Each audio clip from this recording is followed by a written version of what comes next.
Iran के सर्वोच्च नेता अयतुल्लाह अली खामेनेई अभी जिंदा हैं। ईरान फोर्स नाम के ट्विटर हैंडल ने कल रात ये ट्वीट किया और लिखा कि Ali Khamenei is still alive, 100% confirm news. वैसे तो ये बात किसी भी रूप में सिद्ध होती हुई नहीं दिख रही है, क्योंकि ईरान के सर्वोच्च नेता के अंतिम संस्कार तक की वीडियो सामने आ चुकी है और ईरान की तमाम संस्थाओं ने इसे स्वीकार किया है। लेकिन समझने वाली बात यह है कि शारीरिक रूप से भले ही खामेनेई अब जिंदा न हो, लेकिन मानसिक रूप से वो लोगों के भीतर पहले से कहीं ज्यादा जिंदा हो चुके हैं और इस कदर जिंदा हो गए हैं कि अमेरिका इजराइल का सपना टूटता हुआ दिख रहा है। खामेनेई की मौत की खबर सामने आने के बाद ट्रंप से लेकर नेतन्याहू तक ने बार बार यह प्रयास किया कि ईरान के भीतर जनता को वहां की सत्ता के खिलाफ खड़ा कर दिया जाए, मगर खेल पलटता हुआ नजर आ रहा है। ईरान तो छोड़िए, दुनिया भर में खामेनेई और ईरान के प्रति सहानुभूति की अभूतपूर्व लहर पैदा हो गई और यह लहर अमेरिका इजराइल का सपना तोड़ने वाली है। कौन कौन सी चीजें सामने आ रही हैं, ट्रंप का सपना कैसे टूट रहा है, उस पर तो विस्तृत चर्चा करेंगे ही।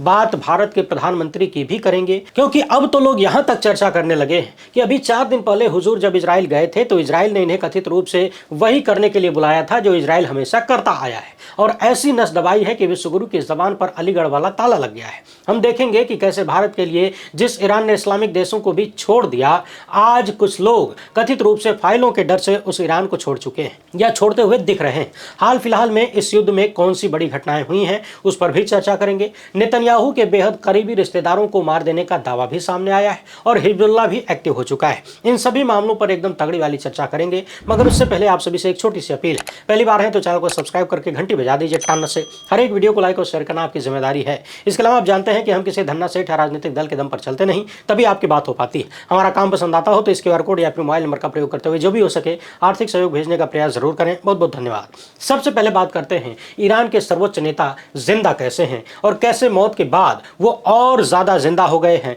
बड़े हो गए हैं। दरअसल ये दुनिया का इतिहास रहा है, जब भी कोई नेता, वो धार्मिक हो, राजनीतिक हो या फिर किसी भी क्षेत्र का हो, यदि उसे मार दिया जाता है यानी उसकी हत्या हो जाती है, यानी वो अपने पथ पर चलते हुए किसी और की इच्छा से मारा जाता है, प्राकृतिक मौत नहीं होती, भागता नहीं, तो वो इतिहास में अमर हो जाता है। आप दुनिया के तमाम महापुरुषों को याद करिए, पैगंबर मोहम्मद से लेकर महात्मा बुद्ध, ईसा मसीह, गुरु गोविंद सिंह और ताजा ताजा महात्मा गांधी को याद करिए। उसके बाद इंदिरा गांधी, राजीव गांधी को याद करिए। सैकड़ों उदाहरण मिल जाएंगे जिससे भी रोकने के लिए लोगों ने उनकी हत्या की। उसका शरीर भले ही मर गया हो, रुक गया हो, लेकिन उनके विचारों ने बहुत लंबी यात्रा तय किया है। कुछ वैसा ही मामला खामेनेई का भी बनता जा रहा है। आपको याद होगा जून के महीने में जब इजराइल ने ईरान पर हमला किया था और ईरान ने मुंहतोड़ जवाब दिया, ऐसा जवाब दिया जिसकी कल्पना किसी ने भी नहीं किया था। फिर अचानक से अमेरिका ने बम वगैरह गिराकर शांति का ढोंग रचा और इसके बाद पता चला कि अमेरिका और इजराइल ने ही साजिश के तहत ईरान में जन विद्रोह करवाने की कोशिश किया। यानी खराब आर्थिक स्थितियों और जनता के मुद्दों पर वहां के लोग सड़क पर आ जाएं, अपनी सत्ता के खिलाफ हो जाएं, ताकि तख्ता पलट करना आसान हो जाए, तख्ता पलट का मौका इजराइल अमेरिका को मिल जाए। मगर इन जन आंदोलनों से ईरान ने काफी सख्ती से निपटा, हजारों लोगों की मौत हुई। इसके बाद वहां की जनता के भीतर ईरान की सत्ता के खिलाफ बम पर नाराजगी पैदा हुई होगी। निश्चित तौर पर यदि सरकार अपने ही लोगों पर गोली चलवाएगी तो नाराजगी होगी। बाकी महंगाई और आर्थिक मोर्चे पर जनता के बीच जो संकट है, उसको लेकर नाराजगी तो पहले से थी और शायद इन्हीं चीजों का लाभ उठाने के लिए अमेरिका इजराइल पूरी तैयारी के साथ युद्ध में उतरने आए और सर्वोच्च नेता को मार दिया। मगर अब ऐसा लग रहा है कि अमेरिका इजराइल का ये कदम उल्टा पड़ जाएगा, क्योंकि देश के भीतर की समस्याओं के खिलाफ आवाज उठाना, नाराजगी व्यक्त करना और बात होती है। इसका मतलब यह नहीं है कि कोई बाहरी जाकर देश के मुखिया की हत्या कर दे। आप यूं समझिए कि भारत में ही करोड़ों लोग मोदी सत्ता को पसंद नहीं करते, उनकी नीतियों की आलोचना करते हैं, सवाल करते हैं। हम भी लगातार इनकी असफलताओं पर बात करते हैं, जनता के मुद्दे उठाते हैं, आलोचना करते हैं, मगर इसका मतलब यह बिल्कुल नहीं है कि कोई बाहरी आकर हमारे प्रधानमंत्री को, हमारे राष्ट्र प्रमुख को किसी तरह का नुकसान पहुंचा दे और हम उसे भी मंजूर कर लें। हम उनसे सवाल इसलिए करते हैं क्योंकि वही हमारे हैं। हम पाकिस्तान और चीन के राष्ट्र प्रमुखों से सवाल नहीं कर सकते। हमने जिन्हें चुना है हम उनसे ही सवाल करेंगे, उनसे ही उम्मीदें करेंगे। मगर सवाल करने, महंगाई, बेरोजगारी, भ्रष्टाचार जैसे मुद्दे उठाने का मतलब यह नहीं होता कि कोई हमारे राष्ट्र प्रमुख को मार दे। बाहरी हस्तक्षेप किसी भी हाल में बर्दाश्त नहीं किया जा सकता और यदि ऐसी कोई स्थिति बनती है तो पूरा मुल्क तमाम छोटी मोटी चीजों को भूलकर अपने नेता के साथ खड़ा होता है। अभी हाल ही में पाकिस्तान के साथ युद्ध के दौरान हम सब ने देखा, सब एकजुट थे। तो बात वही है, ईरान के लोग भले ही तमाम चीजों को लेकर नाराज थे, लेकिन जब उन्होंने ये देखा कि अमेरिका इजराइल ने मिलकर उनके सर्वोच्च नेता को मार दिया और इसलिए मार दिया क्योंकि वो झुके नहीं, अमेरिका के सामने घुटने टेके नहीं, ईरान के अस्तित्व के लिए लड़ते रहे, तो बात बिगड़ गई है। सारी छोटी छोटी छोटी नाराजगी पीछे छूट गई है और खामेनेई की हत्या ने नई लहर पैदा कर दिया है। ईरान की सत्ता कमजोर होने के बजाय वहां की आबादी एकजुट होने लगी है। आप याद करिए, पिछले 24 घंटे के भीतर ही ट्रंप से लेकर नेतन्याहू तक ने ईरान की जनता को संबोधित करते हुए कहा कि हम आपके साथ हैं, आप अपनी सरकार पलट दीजिए, ये मौका बार बार नहीं मिलेगा। तमाम तरीके की बातें इन लोगों ने कहा। यानी इनका पूरा प्रयास यही था कि बाहर से हम बम मार के ईरान को हिला नहीं पाएंगे जब तक कि वहां की जनता हमारे साथ ईरान की सत्ता के खिलाफ नहीं आती। अमेरिका इजराइल को भी आखिरी उम्मीद ईरान की जनता से ही है, तभी बार बार अपील कर रहे हैं। और ईरान की जनता अब अपने नेता की हत्या का बदला लेना चाहती है। यानी ट्रंप और नेतन्याहू का खेल उल्टा पड़ता हुआ दिख रहा है। और न सिर्फ ईरान में, आप देखिए कि दुनिया भर में जहां भी शिया मुस्लिम हैं, हर जगह पर बम्पर प्रदर्शन हुए। भारत में ही जम्मू कश्मीर से लेकर उत्तराखंड, दिल्ली, उत्तर प्रदेश, तेलंगाना, अलग अलग राज्यों में, दर्जन भर राज्यों में जुलूस निकाले गए, शोक व्यक्त किया गया। अमेरिका इजराइल के खिलाफ प्रदर्शन हुए। पाकिस्तान में तो लोग इतने नाराज हो गए कि वहां पर हिंसक प्रदर्शन हो गया। पीओके में गोलीबारी में 7 लोग मारे गए। कल हमने देखा था कि अमेरिकी दूतावास में घुसने का प्रयास उसी पाकिस्तान में हुआ और 23 लोगों की हत्या हो गई, 10 से ज्यादा लोग घायल हो गए। यानी पाकिस्तान में हालात ज्यादा खराब हो गए। यहाँ भारत में भी श्रीनगर के लाल चौक पर हजारों की भीड़ जुटी, इंटरनेट डाउन करना पड़ा, लाठीचार्ज तक हुआ है। ईरान के बगल इराक में भी लाखों की संख्या में लोग सड़क पर उतर गए और खामेनेई की मौत का बदला लेने का आह्वान किया। अमेरिका इजराइल के खिलाफ नारेबाजी की, ट्रंप नेतन्याहू के पुतले फूंके जा रहे हैं। यानी खामेनेई की हत्या ने सिर्फ ईरान नहीं बल्कि दुनिया भर में अमेरिका इजराइल के खिलाफ नया माहौल तैयार कर दिया है। और आप तो जानते हैं पश्चिम एशिया में तमाम इस्लामी देशों में इसका असर क्या हो सकता है। वहां की जनता में अमेरिका इजराइल के खिलाफ नाराजगी पैदा हो रही है और उसका खामियाजा किसी न किसी रूप में इन्हीं दोनों देशों को भुगतना होगा। किसी भी राष्ट्र की सरकार जनता की भावनाओं का थोड़ा बहुत तो आदर करेगी ही। यानी कुल मिलाकर खामेनेई के शरीर को भले ही मार दिया गया हो, मगर अमेरिका इजराइल के सामने न झुकने की उनकी विचारधारा, अपने अस्तित्व और अपने इतिहास को बनाए रखने की विचारधारा, गुलामी न करने की विचारधारा ने खामेनेई को जिंदा रखा है। और न सिर्फ जिंदा रखा है बल्कि अमेरिका इजराइल के लिए उल्टा माहौल बना दिया है। लोग ये भी चर्चा कर रहे हैं कि जब एक तरफ दुनिया भर के नेताओं का नाम एप्स्टीन फाइलों में आ रहा है तो ईरान के सर्वोच्च नेता का नाम उस फाइल में नहीं है। अमेरिका के सांसद कह रहे हैं कि दुनिया के दूसरे छोर में बम गिराने से एप्स्टीन की चर्चा खत्म नहीं हो जाएगी। यानी लोग कह रहे हैं कि वो फाइल खुली थी, उसकी चर्चा खूब हो रही थी, सवाल उठ रहे थे, बड़े बड़े लोगों का नाम आ रहा था, इसलिए अमेरिका ने यानी ट्रंप ने ध्यान भटकाने के लिए सब छेड़ दिया है। मगर भारत के प्रधानमंत्री का रवैया हमेशा की तरह एक बार फिर से चौंकाने वाला नजर आ रहा है। ईरान जैसे भारत के पुराने मित्र देश के मुखिया की हत्या हो गई और ये वीडियो शूट होने तक भारत के प्रधानमंत्री ने एक राष्ट्र प्रमुख की हत्या पर एक शब्द नहीं बोला।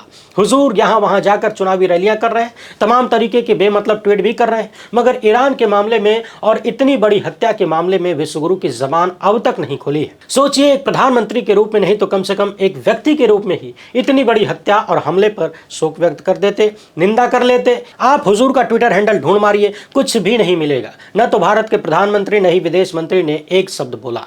यहां तक कि उनकी चुप्पी देखकर ईरान के दूतावास ने अपील भी जारी किया और कहा कि चुप न रहिए, मगर फिर भी कोई असर नहीं है। 1 मार्च को दुनिया भर की सरकारों ने अमेरिका इजराइल द्वारा ईरान पर किए गए हमले और सर्वोच्च नेता की हत्या की कड़ी निंदा किया। ईरान के एम्बेसी ने दुनिया से यह अपील भी किया कि चुप न रहें, मगर इसके बाद भी विश्वगुरु पर कोई असर नहीं हुआ। आप इन तस्वीरों में देखिए, साल 2016 में यानी पीएम बनने के 2 साल बाद ही हुजूर ईरान गए थे और गिफ्ट के रूप में 7वीं शताब्दी की लिखी हुई पवित्र कुरान इन्होंने ईरान के सर्वोच्च नेता को भेंट किया था। खुद प्रधानमंत्री मोदी ने ट्वीट करके उसे 7वीं शताब्दी के कुरान को दिखाया था और बताया था कि ये वाला गिफ्ट हमने वहां के नेताओं को दिया है। देखिए, उस वक्त ईरान के नेताओं से मिलकर कैसे कैसे उनकी तस्वीरें हुजूर अपने ट्विटर हैंडल पर शेयर किया करते थे। मगर अब उसी ईरान के सर्वोच्च नेता की हत्या हो गई, उनके परिवार के तमाम सदस्यों की हत्या हुई, तमाम अधिकारियों की हत्या हुई और एक बार भी शोक व्यक्त नहीं किया हमारे विश्वगुरु ने।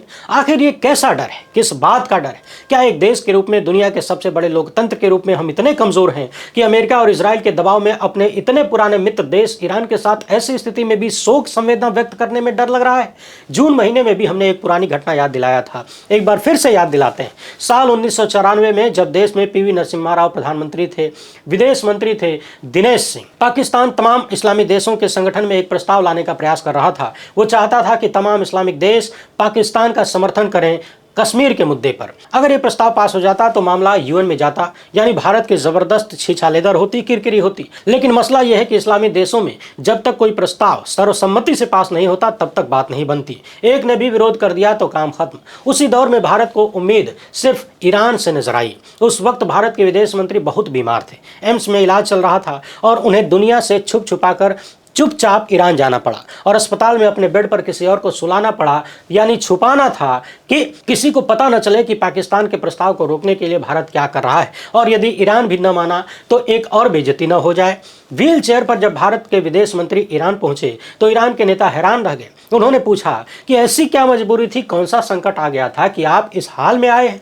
भारतीय विदेश मंत्री दिनेश सिंह ने पूरी बात बताया और बिना समय गवाए ईरान ने भारत का समर्थन कर दिया। पाकिस्तान को मुंह की खानी पड़ी। इसके बाद पाकिस्तान ने ईरान से अपने रिश्ते खराब कर लिए। लंबे वक्त तक दोनों देशों के संबंध अच्छे नहीं रहे, यानी पाकिस्तान जैसे अपने पुराने मित्र से भी ईरान ने भारत के लिए अपना रिश्ता खराब कर लिया, भारत का साथ दिया, वो भी कश्मीर के मुद्दे पर। आज देखिए, उस ईरान के मुखिया की हत्या पर भारत चुप है। वैसे समझने वाली बात यह है कि भारत चुप नहीं है, भारत की जनता बोल रही है, ये देश बोल रहा है। सिर्फ और सिर्फ विश्वगुरु चुप हैं और उनकी सत्ता चुप है। और लोग तो यहाँ तक सवाल करने लगे हैं कि हाल ही में इजराइल गए थे, क्या करने गए थे, क्या करके आए? वहां जो सम्मान देने की नौटंकी चल रही थी, क्या उसके पीछे का खेल कुछ और था?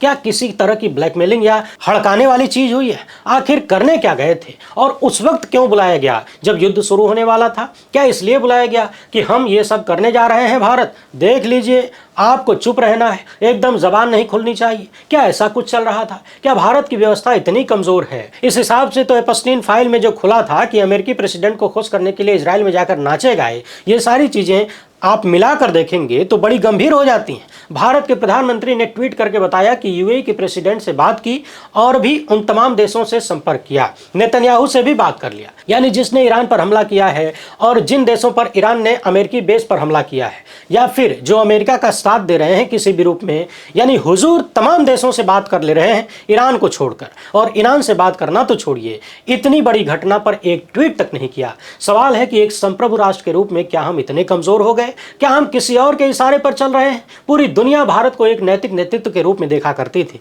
क्या भारत का वो नैतिक नेतृत्व मर चुका है या फिर किसी ने गिरवी रख दिया है? इस दर्जे का डर आखिर किस कारण है? आप सोचिए कि कथित रूप से अमेरिका के दबाव में ऑपरेशन सिंदूर को रोक दिया, इसके बाद अमेरिका से ट्रेड डील कर लिया, इसके बाद अमेरिका के कहने पर रूस से तेल खरीदना बंद कर दिया, यानी हमारी कोई अहमियत नहीं रह गई, हम उसकी गुलामी करेंगे। ये किस तरह का कॉम्प्रोमाइजेशन चल रहा है? उधर ईरान के सरकारी मीडिया का कहना है कि ईरानी सेना ने अमेरिकी विमान वाहक पोत अब्राहम लिंकन पर हमला कर दिया है, वो भी 4 बैलिस्टिक मिसाइलों से निशाना बनाया गया है। हाल ही में अमेरिका ने इस युद्धपोत को इस क्षेत्र में तैनात किया था। काफी बड़ा और ताकतवर युद्धपोत बताया जाता है, मगर यदि 4 बैलिस्टिक मिसाइल ने हमला किया है तो कल्पना की जा सकती है कि अमेरिका के इस युद्धपोत का हाल क्या हुआ होगा। सोशल मीडिया पर अमेरिकी जहाज के तबाह होने का यह वीडियो कथित रूप से वायरल है, हालांकि हम इसकी पुष्टि नहीं कर सकते, मगर जब 4 मिसाइलों के दागने की बात है तो हालात का अंदाजा लगाया जा सकता है। कांग्रेस अध्यक्ष मल्लिकार्जुन खड़गे ने अमेरिका द्वारा खामेनेई की हत्या की कड़ी निंदा की और इसे टारगेटेड असैसिनेशन बताया। खड़गे ने दुनिया भर के शिया समुदाय के प्रति